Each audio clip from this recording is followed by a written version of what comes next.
L'hospitalisme, ce mot vous ne le connaissez peut-être pas, il désigne un syndrome de régression mentale que développent des jeunes enfants séparés brusquement ou trop longuement de leurs parents et hospitalisés pendant de longues périodes. Ce syndrome était très fréquent dans les pouponnières de la France d'après-guerre. La solitude rendait les jeunes enfants malades, ils dépérissaient peu à peu, aussi bien physiquement que psychiquement.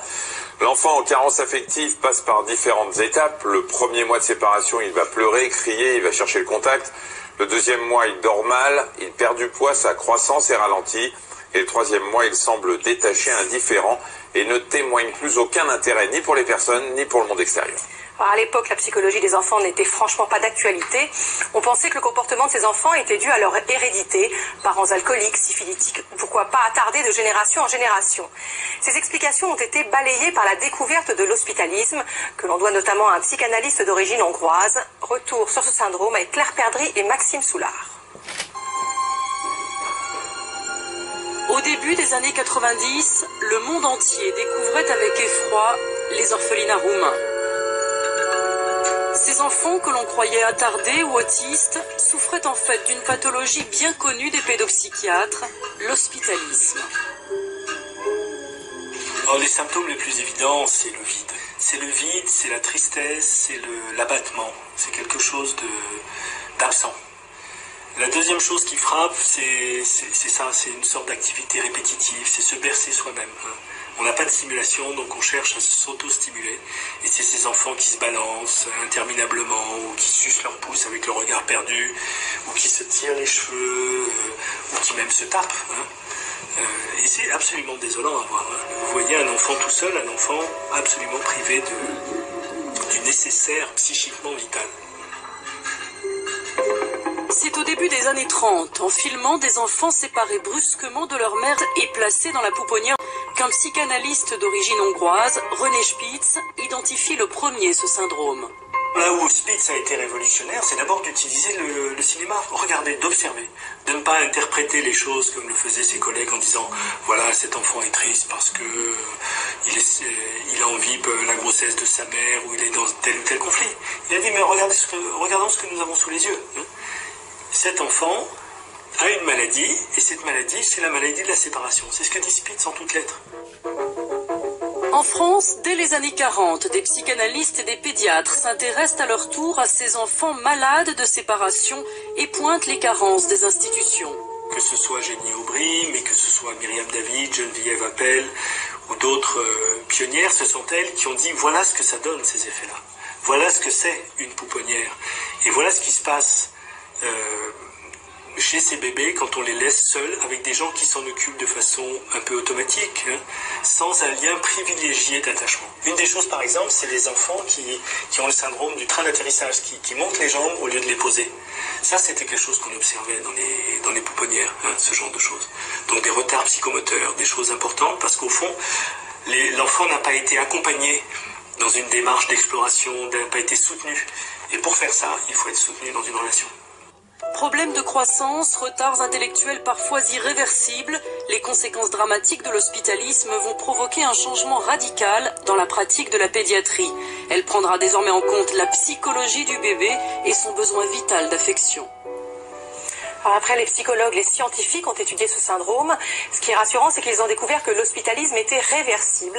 Quand l'enfant retrouve une stabilité affective, il va mieux. Mais il faut ajouter tout de même un bémol. Tout dépend de l'âge du bébé. Des périodes sont très sensibles pour le bon développement de l'enfant. Les séparations pendant les 3 premières années sont les plus graves. Des radiologues américains ont récemment étudié le cerveau d'enfants roumains âgés de 9 ans. Ces petits n'avaient connu que l'orphelinat avant d'être adoptés à l'âge de 3 ans. Leur cerveau présentait des années après des séquelles irréversibles.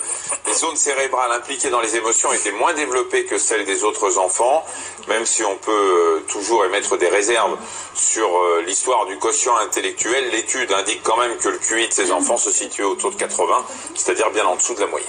Et s'il fallait une preuve scientifique des conséquences néfastes de la carence affective, elle est établie. Soulard l'ont constaté en se rendant dans une pouponnière en région parisienne.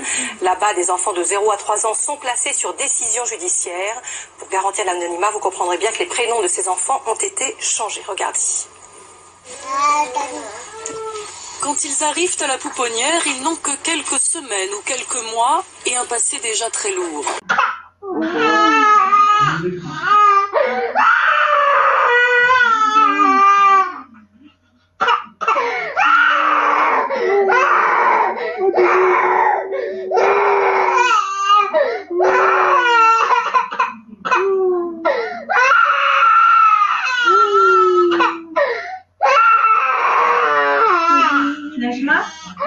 avec moi. Bah ouais, non, t'as pas envie. Tu dis au revoir à maman? Non, elle veut pas. Papa? Elle veut pas dire au revoir à maman. Elle veut pas partir avec les gens. Elle veut pas partir avec les gens. Non.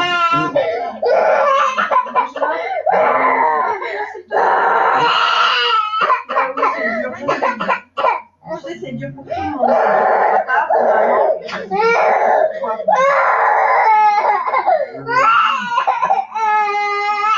Alors, vous montrez sur les médias comment on arrache les enfants. Je suis avec vous aider là, là.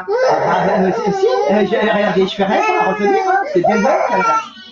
C'est bien mal. Elle a voulu tout à l'heure, monsieur a voulu apprendre. Regardez comment elle s'accroche. C'est pas bon.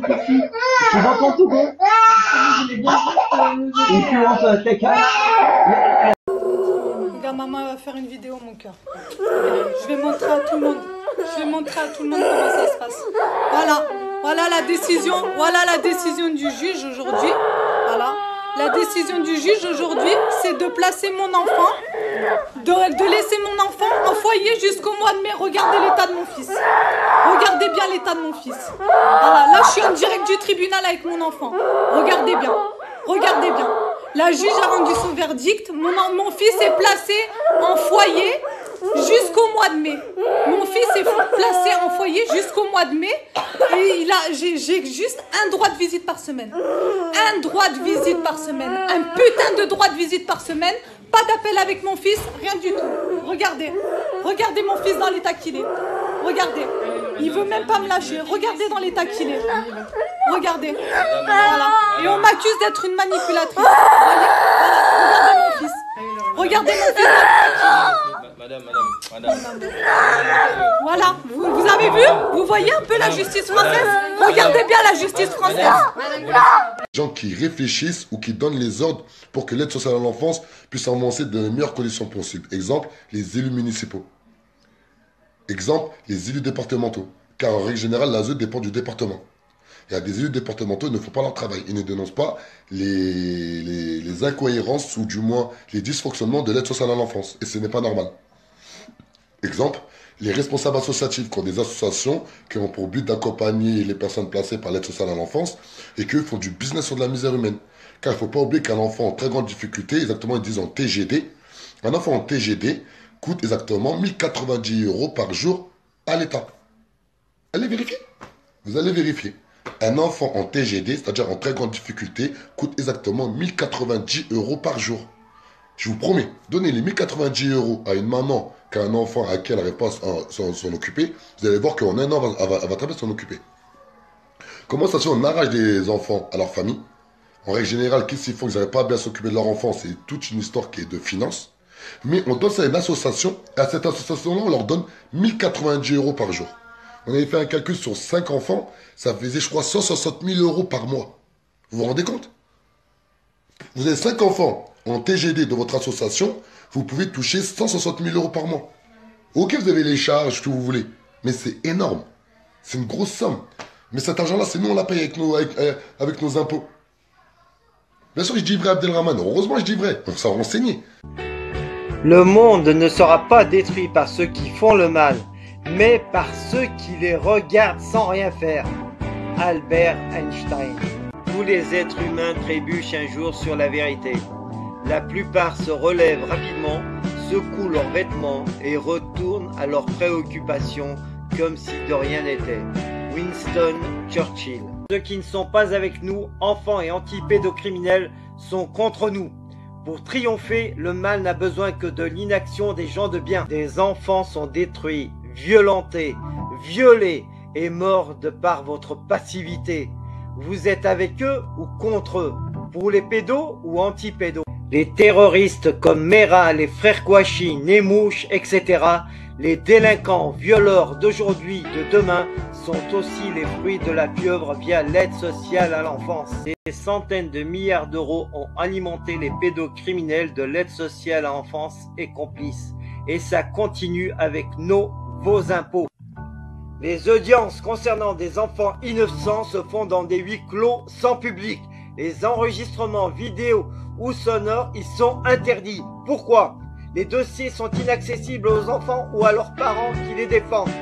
Pourquoi cette opacité? Pourquoi cette injustice de la justice pour des enfants innocents qui les pousse à être violés, violentés et à la mort? Les impliqués, magistrats, membres de l'aide sociale à l'enfance, etc. dans les dossiers d'enfants innocents ne veulent pas remplir des attestations sur l'honneur dans l'intérêt des enfants en lesquels ils certifient ne pas transgresser les lois, donc respecter les lois. Pourquoi refusent-ils de confirmer leurs actes? Si la pieuvre agit impunément depuis une quarantaine d'années, cela est dû à l'absence de médiatisation et à la désinformation qui fait que les médias ou politiques qui ont évoqué le sujet parlent de dysfonctionnement de l'aide sociale à l'enfance, soit trouble dans le fonctionnement, ce qui est mensonger. Un dysfonctionnement rénal ou d'appareil est traité et réparé dans les heures, jours qui suivent.